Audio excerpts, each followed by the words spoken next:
নমস্কার। আজকের গল্প শ্রদ্ধেয় লেখক শিবরাম চক্রবর্তীর এক ভুতুড়ে কাণ্ড। ভূত বলে কি কিছু আছে? যদি থাকে তো তিনি আমাকে কখনো দেখা দেননি। তাঁর দয়া এবং আমার ধন্যবাদ। কৃপা করে দর্শন দিলে আমি দাঁড়িয়ে দাঁড়িয়ে তাকে দেখতে পারতাম কিনা সন্দেহ।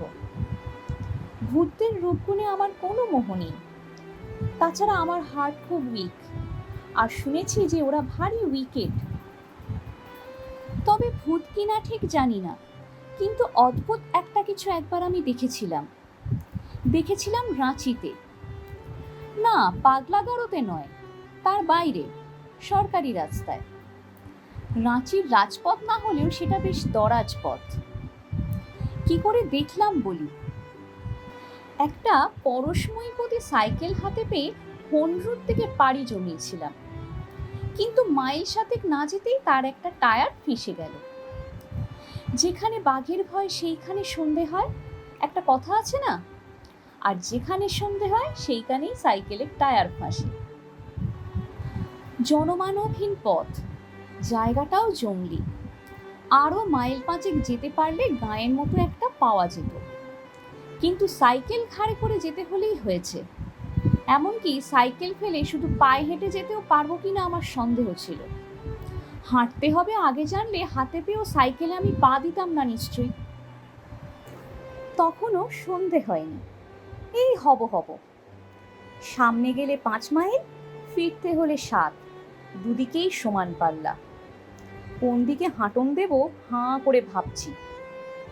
শেষ পর্যন্ত কি হাঁটতেই হবে? এই একই প্রশ্ন প্রায় 8 ঘন্টা ধরে পুনঃ আমার মানসপটে উদিত হয়েছে। আর এর একমাত্র উত্তর আমি দিয়েছি, না বাবা, প্রাণ থাকতে নয়।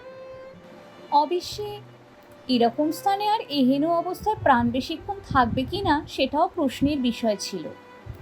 সন্ধে উতরে গিয়ে বাঁকা চাঁদের ফিকে আলো দেখা দিয়েছে। সেদিন পর্যন্ত এধারে বাঘের উপদ্রব শোনা গেছিল, কখন হালম শুনবো কে জানে। তবু চিরদিনই আমি আশাবাদী, সমস্যার সমাধান কিছু না কিছু একটা ঘটবেই।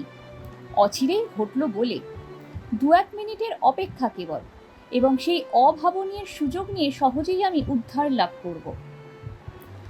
এরকমটা ঘটেই থাকে, এতে বিস্ময়ের কিছু ছিল না। কত গল্পের বইয়েই এরূপ ঘটতে দেখা গেছে। আমার নিজেরই কত গল্প এরকম দেখেছি, তার ইয়ত্তা নেই। আর স্বয়ং লেখক হয়ে আমি নিজে আজ বিপদের মুখে পড়েছি বলে সেই সব অঘটনগুলো ঘটবে না? কোনো গল্পের নায়ক কি কখনো বাঘের পেটে গেছে? তবে একজন গল্প লেখকই বা কোন দুঃখে যাবে শুনি? সেই অবশ্যম্ভাবী মুহূর্তের অপেক্ষায় আরও 8 ঘন্টা কাটালাম। অবশেষে একটা ঘটনার মতো দেখা দিল বটে। একখানা লরি, খুব জোরেও নয় আস্তেও নয়, আস্তে দেখা গেল সেই পথে। রাঁচির দিকে যাচ্ছিল লরিটা। আমার টর্চ বাতিটা জ্বালিয়ে নিয়ে প্রাণপণে ঘোরাতে লাগলাম। শীতের রাত, ফিকে চাঁদের আলো, তার উপর কুয়াশার পর্দা পড়েছে। এই ঘোরালো আবহাওয়ার মধ্যে আমার আলোর ঘূর্ণিপাক লরির ড্রাইভার দেখতে পেলে হয়। লরিটা এসে পৌঁছলো, এলো একেবারে সামনাসামনি। মুহূর্তের জন্যই এলো, কিন্তু মুহূর্তের জন্য থামলো না। যেমন এলো তেমনি চলে গেল নিজের আবেগে। রাস্তার বাঁক ঘুরে অদৃশ্য হয়ে গেল মুহূর্তের মধ্যে। অনর্থক কেবল টর্চটাকে আর নিজেকে টর্চার করা। আলোর আন্দোলন করতে গিয়ে হাত ব্যথা হয়ে গেছিল। ছ্যা, লরিওয়ালারা কি কানা হয়ে লরি চালায় নাকি? যেরকম তারা মানুষ চাপা দেয় তাতে বিচিত্র নয়। শেষটা কি হাঁটাই আছে কপালে? এই ঝাপসা আলো আর কুয়াশার মধ্যে সাইকেল টেনে পাক্কা 7 মাইলের ধাক্কা, ভাবতেই আমার বুক দূর করতে থাকে। তার চেয়ে বাঘের পেটের মধ্যে দিয়ে স্বর্গে যাওয়ার ঢের শর্টকাট। না, কোথাও যেতে হবে না, বাঘের পেটেও নয়, কিছু না কিছু একটা হতে বাধ্য, অনতি বিলম্বেই হচ্ছে। আর 1 মিনিটের অপেক্ষা কেবল। এর মধ্যে কুয়াশা আরো জমেছে, চাঁদের আলো ফিকে হয়ে এসেছে আরো। আমি নিজেকে প্রাণপণে প্রবোধ দিচ্ছি। এমন সময় দুটো হলদে রঙের চোখ কুয়াশা ভেদ করে আসতে দেখা গেল। বাঘ নাকি? না, বাঘ নয়। দুই চোখের অতখানি ফারাক দেখেই বোঝা যায় বাঘের দৃষ্টিভঙ্গি ওরকম উদার হতে পারে না। আবার আমি বাহুবলে টর্চ ঘোরাতে লাগলাম। ছোট্ট একটা বেবি অস্টিন, তারই কটাক্ষ। আস্তে আস্তে আসছিল গাড়িটা, এত আস্তে যে মানুষ পা চালালে বোধহয় ওর চেয়ে জোর চলতে পারে। আস্তে আস্তে গাড়িটা আমার সামনে এসে পড়ল। আমি হাঁকলাম, এই, কিন্তু গাড়িটার থামবার কোনো লক্ষণ নেই। তেমনি মন্থর গতিতে গড়িয়ে চলতে লাগলো গাড়িটা। আমার পাশ কাটিয়ে যাবার দুর্লক্ষণ দেখে আমি মরিয়া হয়ে উঠলাম। না, আর দেরি করা চলে না, এক্ষুনি কিছু একটা করে ফেলা চাই। এসপার ওসপার যা হোক, গাড়ি মালিকের না হয় ভদ্রতা রক্ষা করার প্রয়োজন নেই, কিন্তু আমাকে তো আত্মরক্ষা করতে হবে। অগত্যা আগায়মান গাড়ির গায়ে গিয়ে পড়লাম। দরজার হ্যান্ডেল ঘুরিয়ে ঢুকে পড়লাম ভেতরে। চলন্ত গাড়িতে ওঠা সহজ নয়, নিরাপদও না, কিন্তু কি করব, 1 মিনিটও সময় নষ্ট করার ছিল না। কায়দা করে উঠতে হলো কোনো গতিকে। কে জানে, এই হয়তো সশরীরে নাচি ফেরার শেষ সুযোগ। সাইকেলটা রাস্তার ধারে ধরাশায়ী হয়ে থাকলো। থাকবে, কি আর করা যাবে। নিতান্তই যদি রাত্রে বাঘের পেটে না যায়। বাঘরা কি সাইকেল খেতে ভালোবাসে? কাল সকালে উদ্ধার করা যাবে। সাইকেলের মালিককে আগামীকাল একসময় জানালেই হবে, বেশি বলতে হবে না। খবর দেবা মাত্র আমার 14 পুরুষের শ্রাদ্ধ করে তিনি নিজেই এসে নিয়ে যাবেন। ছোট্ট গাড়ির মধ্যে যতটা আরাম করে বসা যায় বসেছি। বসে ড্রাইভারকে লক্ষ্য করে বলতে গেছি, আমায় লালপুরার মোড়টায় নামিয়ে দেবেন, তাহলেই হবে। ডাক্তার যদুগোপালের বাড়ির। বলতে বলতে আমার গলার স্বর উপে গেল। বক্তব্যের বাকিটা উচ্চারিত হলো না। আমি হাঁ করে তাকিয়ে থাকলাম। আমার 2 চোখ ঠিকরে বেরিয়ে আসতে চাইল। আমার শার্টের কলারটা মনে হলো যেন আমার গলার চারধারে চেপে বসেছে। হাত তুলে যে গলার কাছটা আলগা করব সে ক্ষমতা নেই। আঙুলগুলো অব্দি অবশ।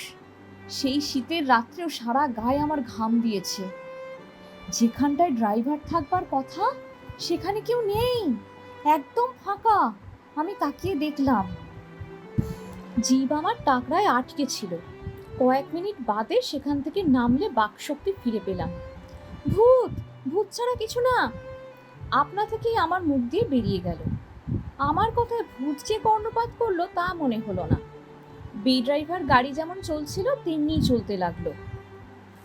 প্রথমে আমার মনে হলো নেমে পড়ি গাড়ির থেকে, কিন্তু তারপর সমস্ত পথটা হেঁটে মরতে হবে এই কথা ভাবতেই ভূতের মারও তার চেয়ে ঢের শ্রেয় বলে আমার জ্ঞান হলো।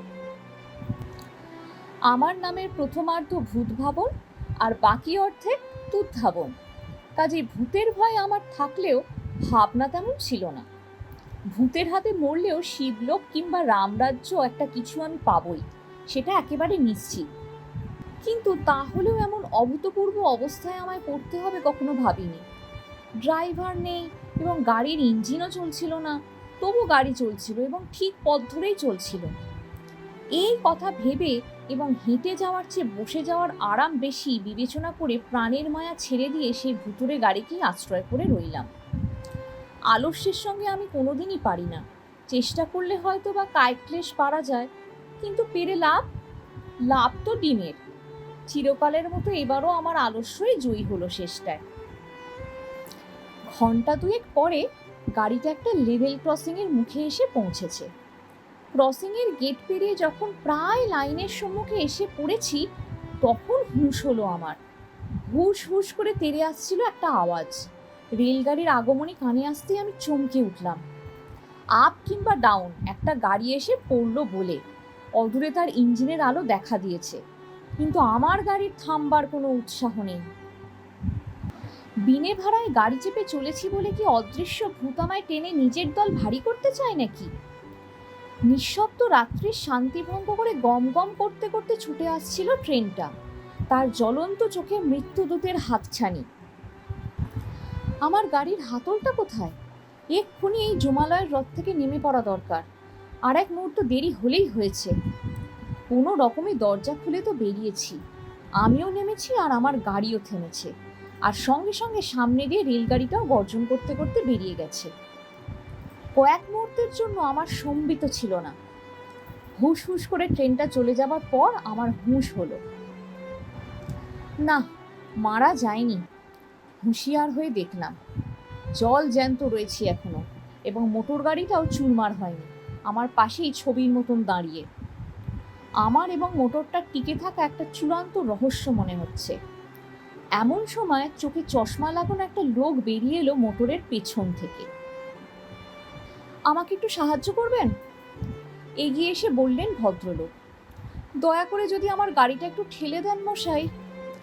8 মাইল দূরে গাড়িটার কল বিগড়েছে, সেখান থেকে একলাই এটাকে ঠেলতে ঠেলতে আসছি। সারা পথে একজনকেও পেলাম না যে আমার সঙ্গে হাত লাগায়। যদি একটু আমার সঙ্গে হাত লাগান। লাইনটাই পেরিয়েই আমার বাড়ি, একটু গেলেই। ওই যে দেখা যাচ্ছে, আর 1 মিনিটের রাস্তা। গল্পটি ভালো লাগলে ভিডিওটি লাইক করুন ও নিজের প্রিয়জনদের সাথে ভিডিওটি শেয়ার করুন। এরকমই ভালো ভালো আরও গল্প শুনতে আমাদের চ্যানেলটি অবশ্যই সাবস্ক্রাইব করুন। নমস্কার। সবাই ভালো থাকবেন, সুস্থ থাকবেন, ভালো রাখবেন।